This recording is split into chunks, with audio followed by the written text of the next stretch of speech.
So let's say that I want to increase my income and I've got enough capital to cover this. I could also sell a 620 put option.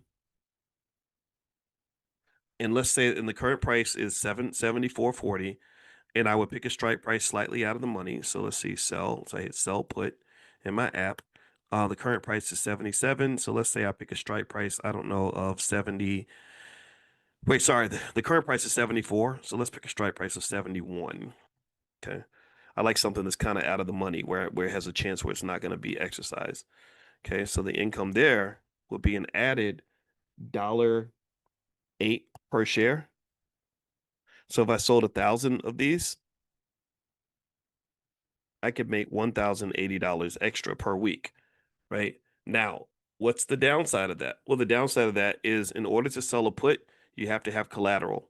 So if you sell that put and you put, let's go, you're just using United Airlines as an example, and let's say I hit sell put and I go down and I'm going to hit these numbers actually. Okay, sell put June 20th.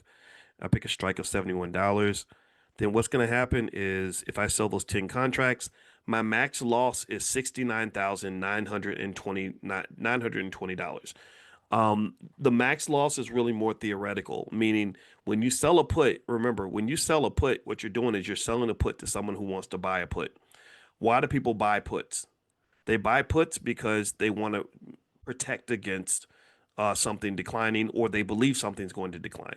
Right? Same way they but you same reason you buy insurance. You buy insurance because you're worried that something bad can happen, or you could use insurance in a speculative way. It's not legal, but you could buy insurance on on a person's life because you think they're not going to make it, right? In fact, there are a lot of people who believe that that's why some of these record labels will buy insurance on some of these rappers because they're like, this guy ain't going to make it. So, like it's crazy, it's sad, but it's true. It's true. So, you're the insurance company. When you sell the put, you're just like the insurance company. You're receiving money because you're giving a guarantee. You're basically guaranteeing that if this stock drops below 71, you're going to be the buyer. If it doesn't drop below 71 by June 20th, then you get to keep that $1,000 in your pocket. But to be the insurance company, you have to have the ability to the um cover the deal in case you have to show up and buy that stock. So basically, what Robinhood would require for you to sell a put, to sell those 1,000 puts, is you'd have to have $69,521.57 sitting in your account. You don't have to give them money. You just have to have it sitting there so that you're agreeing to be the buyer of last resort. So that would be similar. That's almost a condor. It's not quite a condor. I'm going to explain the difference with a condor, but it gives you a payoff structure where if this stock outside of the range of 71 and oh, hold on, give me a second. I think my microphones did something crazy. Give me a second here. Hold on. Come on, man. Don't.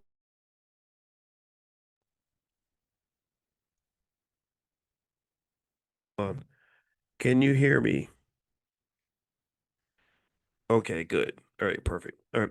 So if this stock does not move, if it stays between 71 and 77, then you're going to receive $890 plus 1,080. So you'll get $2,000 per week.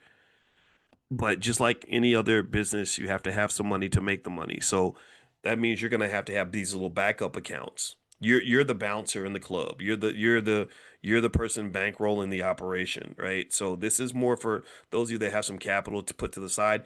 I'm doing this with 1,000 shares. But remember, you could do this with 100. So you don't have to. So when I say you need 69,000 to do this, you'd also do this with 6,900. The only difference is that all those numbers, there's a zero that gets knocked off. So instead of receiving 890 plus 1080, you're getting 89 plus 108, which is about $200 a week. And you're doing the exact same thing, except you're doing it with smaller shares. So just scaling it down by zero.